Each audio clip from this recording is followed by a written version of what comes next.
Hello, good evening. My name is Laura Perez, and I'm here because I am going to talk about Marjorie Stoneman Douglas High School, and it is about how the group of students and alumni and staff, they have gathered together to do marches and rallies to try and change some legislation on gun laws, and because they have not been feeling safe in their school. I really want to discuss about how they have exercised their freedom of speech, and to help guide us a little bit, I'm going to be touching upon the five tenets of the First Amendment. So one of them is freedom of religion, second, freedom of speech, third, freedom of the press, four, freedom of assembly, and five, freedom of petition.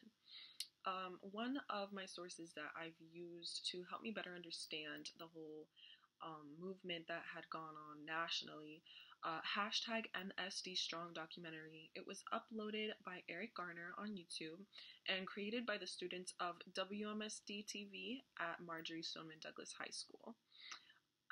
So first, to start off, let's go from freedom of religion. So to for them to exercise their opinions, to exercise their voice, to change legislation, I have not found any evidence that discussed freedom of religion, nothing about separation of church and state. So I want to skip over that because I have not found any connection for those, and I understand why there wouldn't be, because that is not their concern. Their concern isn't about freedom of religion. Their concern is about the age of obtaining a gun and the safety that they feel at their school, and how they want young minds to understand how they need to vote, because their vote is important for the future presidents that are going to come in and take over and make decisions. So, second, freedom of speech. The students, faculty, and alumni in the documentary I've seen, they have posters all over their school. They have posters on the walls, on the doors, everywhere. I would say that's like a silent freedom of speech, because it's an expression. It's like symbolism, because with these posters, it's expressing how these love these students had for their classmates that had passed, and it also shows just like their peaceful way of trying to express like their sadness, their grieving, and and one of them said, "Speak for the beautiful lives lost." So the whole point of them doing everything, all the marches, rallies, it's to speak for them and to speak for a future. And they even say why they do it. And they even have videos of alumni too, saying, "We stand with you." And they're trying to say like that they are not, like, they have more people supporting them, and they are trying their best as well to get the word out, to engage young minds to vote as soon as they can. And then three was freedom of the press.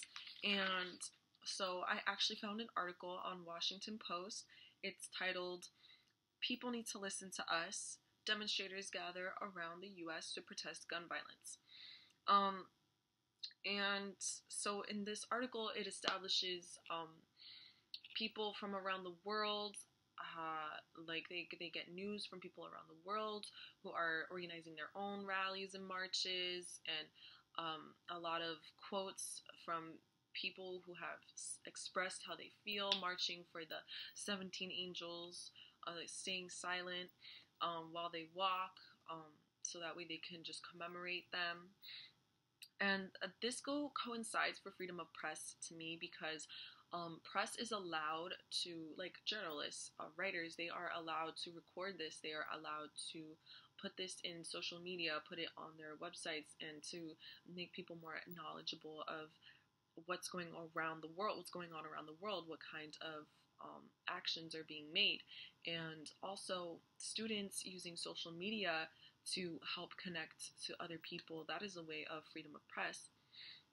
And then tenet number four is freedom of assembly. Freedom of assembly, that protesters from Los Angeles to London marched, held signs, and chanted during sibling marches of the March for Our Lives rally, which has drawn an enormous crowd of protesters to the nation's capital. They organized school walkout, March for Our Lives, and getting kids to register to vote. And that is part of the freedom of assembly because they're all coming together to create an action. And now 5, freedom of, it was petition. So, quote, our legitimate goal is changes in our legislation. That was from the documentary. They want to focus on globalization of young voters. And on March 9th, 2018, the Florida passes MSDHS Public Safety Act. So they are making, students exercise their First Amendment rights to change the minds and hearts and to create a change in legislation so they could feel safer in school. And that's how I believe they exercise their First Amendment rights.